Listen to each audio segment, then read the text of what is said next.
Itong dinaon, ang pagkutana sa Facebook, kalimutan ko kinsa to, kinsa daw nagtuli ni Lord Jesus. Bro, sorry, kalimutan ko bro, no? Shout out. Ang si Lord Jesus Christ gituli, pero wala gisulti sa Bible, kinsa ang nagtuli niya. Ato basa mga isod na si Lord Jesus Christ gituli. Sa Lucas 2:11. Abad yun, no? Sa pagkikawalo, kadlaw na, at sa pagkikawalo, kadlaw na mo ang ihimo sa seremonya sa pagtuli sa bata, inalan siya Jesus, ang ngalan na gisulti sa anghel, kang Maria, sa wala pa iprangkol ng bata. So, si Lord Jesus Christ, gituli, pero kinsa nagtuli niya, wala na gisulti mga igsoon, no? Wala na gisulti.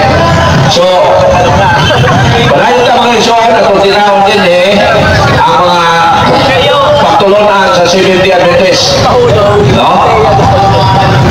Ano, diligid mo madalaan ang pundo ka kay mo na hindi so gigamit ron sa lautan ang Seventh-day Adventist.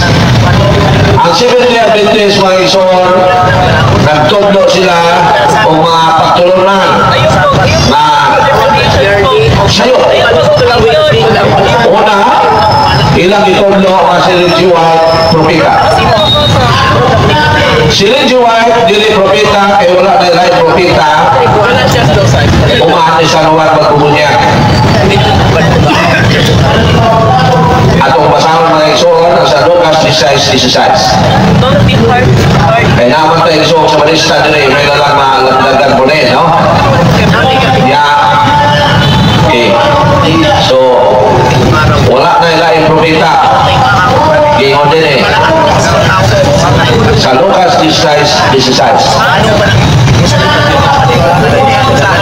Ang balaw ni Moses o mga sinulat sa mga propeta ito lamang sa panahon ni San Juan magbubunya. So kaya ito isang yung may balita may tungkol sa ginalian sa Diyos o pag-ibis o pagkasatak sa tao pagsulong niya. So wala na mga isoon, no? Wala nila propeta na tuungan na to uman sa panahon ni San Juan magbubunya.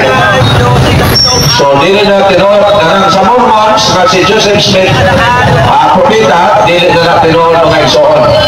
Kay walay lain na propeta do uman o labay ang panahon ni San Juan magbubunyag.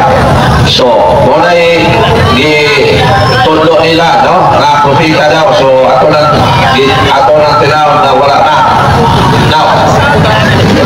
So ato tinawag kung karoon mga igsoon kagabi, itinawag ko dito sa Santo Tomas sa bayan sa Pista, bayan sa mga Santos na Mudamuta.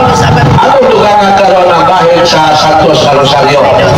Nga ang Santos na Rosario mga igsoon, anong balik-baliko na tuwag kay ipayag na sa Ginoo, pabalik-balikon yun ang pagdaig o pagsulti sa mga pagdaig o mga balaod.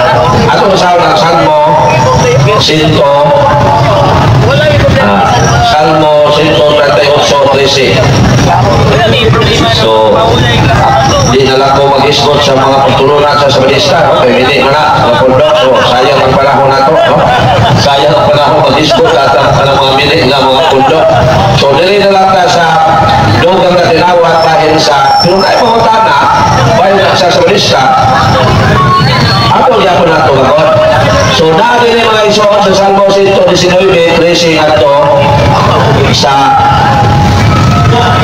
Salmo 119:13 at 12 at sa 13. Gimana din nagdahil ako kanimo Ginoo, tuloy ko sa imong mga dalan. Balik-balikon ko pagsugid ang mga balaod na imong gihata. So, wala ang po na ito sa Magimaya Kamalia, manamong Magimaya Kamalia, ako'y ulod sa Santos na Rosario, ibalik-balik na ito na. Hindi ang litanya mga igsoon na ako na sa Bible. At basahan ang Salmo na 136, 1:26. Anong nalitanya? Hindi na ibasi mga igsoon. Salmo 136, 1:26. Ano na ay litanya sa Rosario, mga mga igsoon. O pasalamati ang Ginoo kay maayo siya, ang iyang gugma bulungtad ang Diyos randuran. Pasalamati ang Diyos sa tanang mga Diyos, ang iyang gugma bulungtaron. Pasalamati ang Ginoo sa mga Ginoo, ang iyang gugma bulungtaron. Action. Siya lamang ang nagbuhat o dagko milagro, ang iyang gugma bulungtaron. Pinagi siyang kalat, gibuhat niya ang kalamitan, ang iyang gugma bulungtaron. Gibuhat niya ang yuta, ibabaw sa laong na tubig, ang iyang gugma bulungtaron. Siya mo'y nagbuhat sa adlaw o bulan, ang iyang gugma bulungtaron. Angkot sa desires mga igsoon, ang tubag ang iyang gugma bulungtaron. So dili ibase ang litanya sa Santos na Rosario. Now, ato na sa tinawag para igsoon nga nung musimba kita katag Domingo. Kaya diha sa Santos nga Misa, makaon nato ang pagkaon na maghatag ka nato sa kinabuhi dayon. Kung nandili kita mubiya sa simba na gitoko ni Lord Jesus, kaya pinagi sa itong pagsimba mga igsoon. Dili, yun tama impyerno. Ako balik ko na. Listen to, muna yung mga kaisunan kong Katoliko o sa mga non-Catholics. Once na magsigi kagsimba o pangalawat, dili ka maimpirno. Ako balik ko na. Once na usa ka Christian, magsigi siyang simba sa Ginoo matag Domingo, o sa pagsimba niya mga lawat gayon siya, mga igsoon, 1,000,000% dili ka maimpirno. Namalas Bible, ako basahon mga igsoon. So kanang dili mga lawat, mga protestante, sila ang kandidato sa impyerno. Pero wala maghukaw ng impyerno yun sila. Pero sila ang kandidato sa impyerno. O ang mga Katoliko na nagpasagad sa ilang pagtuo, kandidato na sa impyerno. Pero kung ang usa ka Christian o Katoliko, musimba ka matag Domingo o mga lawat, every time na musimba ka, mga igsoon, dili yung ka impyerno. Ano man, 1,000% malangit ka. Ako basahon ang giingon ni Lord Jesus. Remember ha? Si Lord Jesus mo'y namulot. Ang mukhaon sa iyang lawas, makabaton sa kinabuhi dayon. Huwag pasabot, dili maimpyerno. San Juan 6:50-51. Ang mukhaon sa pan nagikan sa langit, dili mamatay. Kung saan ang giingon din dili mamatay. Ang ikasabot anak, dili maimpyerno. Ato lang pasahon niya. Ang mukhaon sa pan nagikan sa langit, dili mamatay. Ako ang pan nagikan sa langit na naghatag sa kinabuhi. Ang mukhaon ni pan dili gayud mamatay. Naliman mo ani mga igsoon. Ang mukhaon ni pan dili gayud mamatay. Kung pasabot dili maimpyerno, kay mamatay magita pisikali. O ang pan na akong ihatag, mao ang akong ulod, aron mabuhi ang kalibutan. Dilaliman mo ana mga igsoon. Ang mukhaon o mukalawat ni Lord Jesus, dili mamatay. Kung pasabot, dili maimpyerno. Kaya ang kamatayon lagi pasabot niya, mao ang kamatayon na ikaduha o impyerno. Kaya kitang tanan mamatay man yun sa atong pagpuyo din sa kalibutan. Ipanayag 20:14. So mula mga igsoon kong Katoliko, ayaw yun mo padala sa mga pastor. Kaya ang mga pastor, ang toyo nila, malikay ka sa pagkaon na maghatag nato sa kinabuhi dayon. Sa ingon, may impyerno ka. Ako masama na ang impyerno mao ang ikaduhang kamatayon. Kung ayaw yun mo padala ang mga pastor mga igsoon, kaya hindi na ang mga matutulo, instrumento na sa gahong sa dautan, ang founder sa sikta kaya lang ipasabubat. Ipadayag 20:14. Unya, gitambong ang kamatayon o ang hadis nato sa linaw na kalayo. Kining linaw sa kalayo, mao ang ikaduhang kamatayon. So ang gingon sa itong Ginoo nga ang mukhaon kaniya dili mamatay, ang iyang pasalig na ang mukalawat kaniya dili maimpyerno. Kaya ang tanang tao, muhiya kita dili sa kalibutan. Hebron 9:27. So mula mga isuon ko mga Katoliko, simba yun mo mag-Domingo. Kay once na magsigit at simba mag-Domingo, 1,000,000%. Sulod yung ka sa gingharian sa Diyos. Kung imo na may bawaan, hindi kamatay na po ko. Hebron 9:27, ang tanang tao mamatay yun din sa kalibutan. Ingo din eh. Kinahanglan mamatay ang tansa-tansa sa makausa o tapos niya na okman siya sa Diyos. So physically, muaking itag kamatayon din sa kalibutan. So ang gingon ni Jesus na ang mukhaan sa iyang unod kung huminom siya dugo, dili mamatay, ang iyang pasabot, dili na impyerno. Muna tamo makaisunan kung Katoliko, simba yun mo matag Domingo. O make sure na sa inyong pagsimba, makapangalawat yun mo sa lawas ni Lord Jesus. Aron 1,000,000% makasulod ka sa gingharian sa langit. So mga isuon, simba yun mo matag Domingo. Kamo mga kaisunan kong mga Christian o Katolik, unya pangalawat yun mo mga isuon. Dahil na pangutana bro? Na may pabit. So, na pangutana? Kung na pangutana, kung wala yung mga pangutana, ang kuya ka sa isuon na mo pabit, no? Di ba?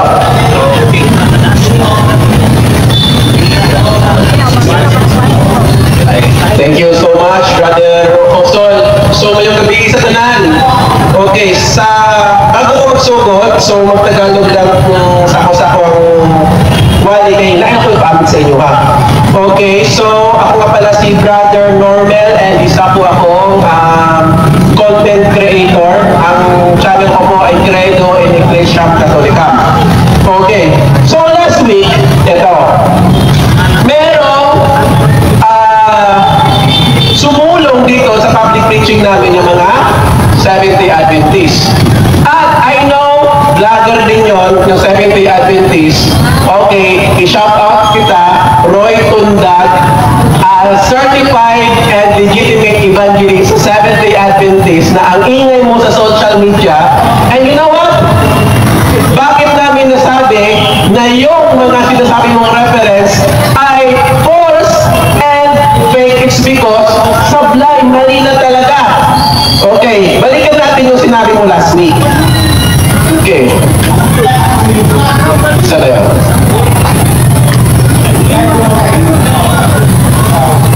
Okay, asa na yung...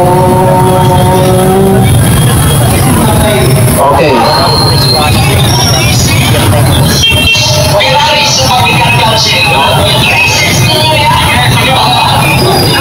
Okay, balik. Oh.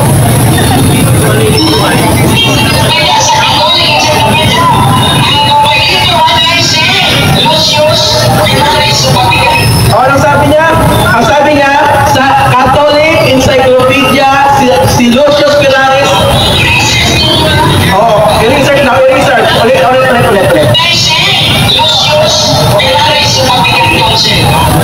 Okay, klaro. Ang sinabi niya, si Lucius Pilares sa Vatican Council na compilator daw ng encyclopedia. Ano? May word ba na compilator? Alam ko compiler eh. O sige. If ever na meron ng word na compilator na refer sa sinasabi niya si Lucius Pilares, compilator daw ng Catholic Encyclopedia. Okay, eto. Si Lucius Pilares namatay na noong 1763. Ang first edition ng Catholic Encyclopedia is 1905. So, paano na naging sinabi ng compilator daw si Lucius Pilares ng Catholic Encyclopedia, I think mga more than 200 years na siyang patay. Okay, ito pa sinabi niya. Si Lucius Pilares daw ay parte ng Vatican Council. Bakit niya sinabi yun na Vatican Council?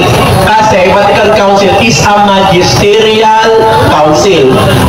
Kung ang theological proposal ay approve ng Magisterial Council nating mga Katoliko, it's because the Magisterial Council possess the apostolic authority, di na nato masupat.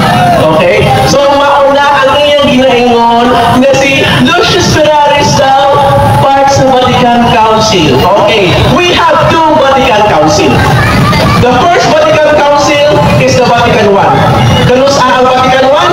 Ang Vatican I is, search na. The first Vatican Council is dated December 8, 1869.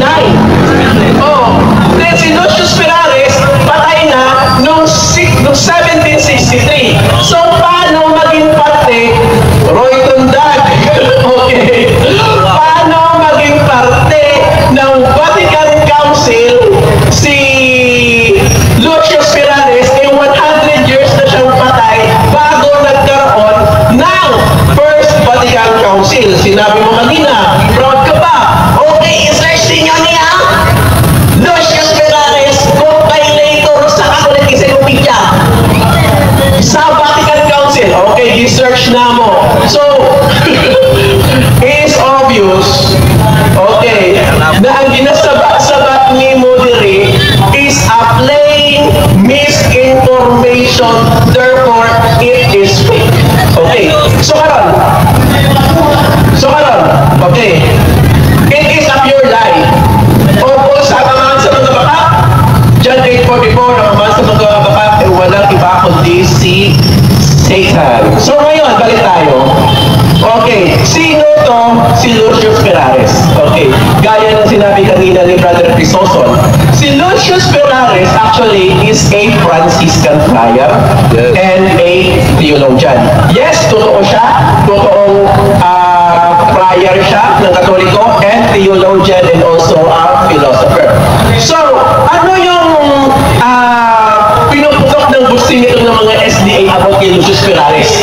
Kasi may opinion si Lucius Ferraris na ganito.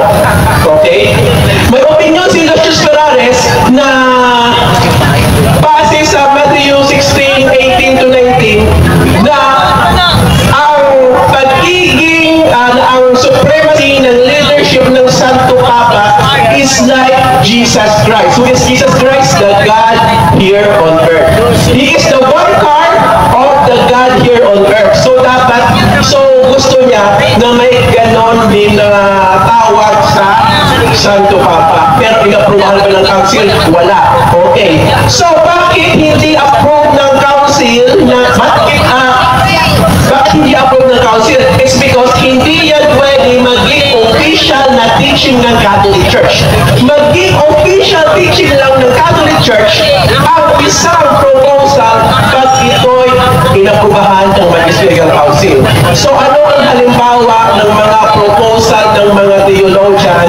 Kahit legitimate na theologian pa yan, kahit pare pa yan, kahit obispo pa yan, even Santo Papa, if hindi approve ng Magisterial Council, hindi yan magiging official teaching ng Catholic Church. Ano yung halimbawa? Noong 15th century, kaparehong Franciscan friar ni Lucius Ferraris. Ito ay si Pietro Galatino Colonna. Ano yung proposal ni Pietro Galatino Colonna? Ang proposal niya na ang pangalan daw ng Diyos ay tawagin natin sa pangalan Jehovah. Okay.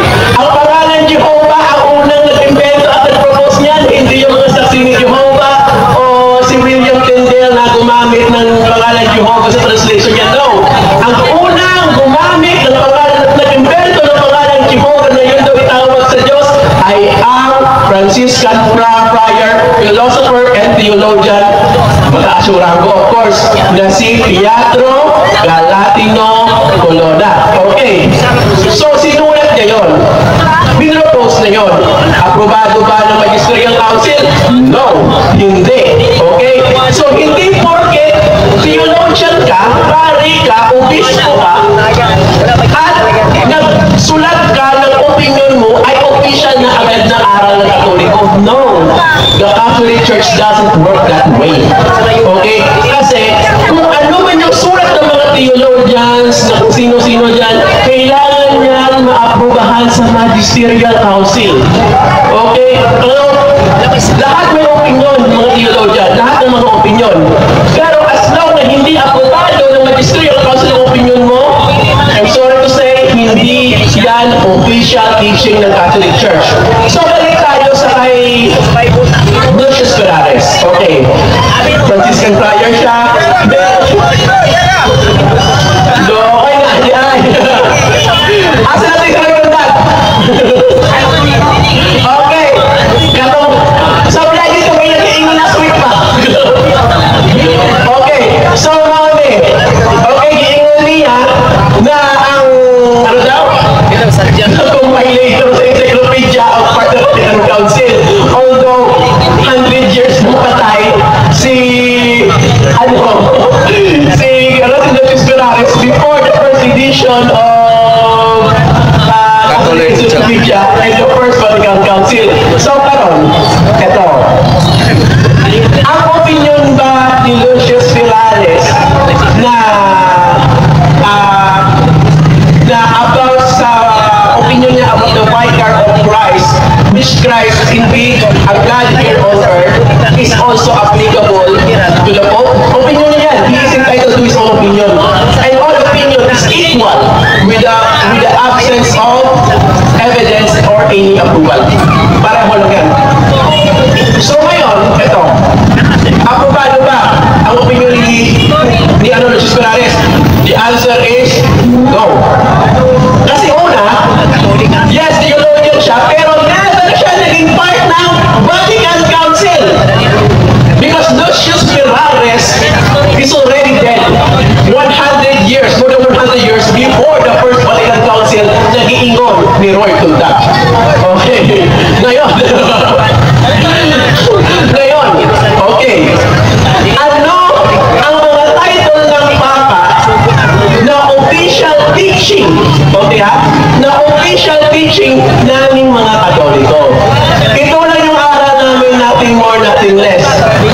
Kung meron ka mga i-propose, sabi naman natin, sulat na ganito, sulat na ganyan, sulat ng pare nyo. As long that is that it is not an official teaching, wala akong bahis sa Magisterial Council, basura na referensya. Usap, basura na referensya. So, unsa ang titulo sa Papa, nag-i-aprobahan sa amo ang Magisterial Council. So, basa ko na ito, dire sa Catechism of the Catholic Church. Ay, by the way, i-propose na ko ni ang Catechism of the Catholic Church, mauni ang compilation and collection sa mga official teachings sa Catholic Church na gi-aprobahan sa ato ang Magisterial Council. So, ano ang gi-aprobahan sa Magisterial Council? Mabasa ni sa CCCA 8.2. Okay. Mauna ni ha? Mula pag-inom niyo na, okay. The Pope is the Bishop of Rome. Mauna una. And Peter's successor. Mauna. Bishop of Rome, Peter's successor, is the perpetual and visible source and foundation of the unity of the bishops and of the whole company of the faithful. Okay. Ito pa. He is the for the Roman Pontiff by the reason of his office as the Vicar of Christ. Vicar of Christ, not God here on earth or Vicarious Filiae, wala na. Okay, wala na. So, ito pa. And as pastor, okay ang pare pastor. So, ang amuang Papa is pastor of the entire church as full. Muna. And supreme and universal power over the whole church. Kasi siyempre, pastor man siya. A power which can always exercise and unhindered. May natunggan ba ka muna God here on earth? May narinig ba kayo na God here on earth? May narinig ba kayo na Vicarious Filiae na pasagan sa mga SDA? Di ba wala? Okay, so mauni. As long na ang inaingon ninyo na sulak o opinion daw sa mga tawag sa mga ibig theologian, ibig pare pa yan. As long na hindi siya approve ng magisterial council, dili yun na siya official teaching sa Catholic Church. So muna, timani ha, and then mga Pilipinong Katoliko, mag-ingat kayo sa mga referensya na ginagamit ng mga sekta para ligawin kayo. Okay? Kasi minsan tinitwist nila yan at minsan ito, misrepresent ang referensya para makapagbigay ng false information or fake information. So yun ang ginawa ng isang evangelist pa naman ng SDA. So anong klase ng evangelist na magsasabi dito ng isang napakalaking false information sa publiko pa? Okay. So yun. Kaya mga Catholics, no, dapat talaga tayo magkaroon ng catechism of the Catholic Church para malaman natin kung ano talaga ang aral nating Katoliko. At kung ano ang mga official teaching nating mga Katoliko na approved by the Magisterial Council. Ngano Magisterial Council? Because the Magisterial Council possess the apostolic authority. Kung saan man ang apostolic authority, mauna ang authority na naas sa susi na gihatag ni Jesucristo kay Pedro. Okay? Na mauna ang napasa sa mga sumunod kay Pedro, o sumunod kay Pedro, ang pinapasa-pasa hangtod sa atuang sa pagpapakaroon na si Pope Francis. Mauna ginatawag ng apostolic authority. O ang mga approved official teaching lang sa naas apostolic authority, the basic and the summarized and the ang mga approved lang na official teaching, mauni siya na kolekta into the catechism of the Catholic Church. Kung malaki ha, kung nagkapagpredikta, basura na referensya. Even theologian pa ang author na, ang opinion na, kung rejected naman sa apostolic authority, sa Magisterial Council, basura na referensya. So, mauna na mga kaigsunan, mga kapatid. So, thank you so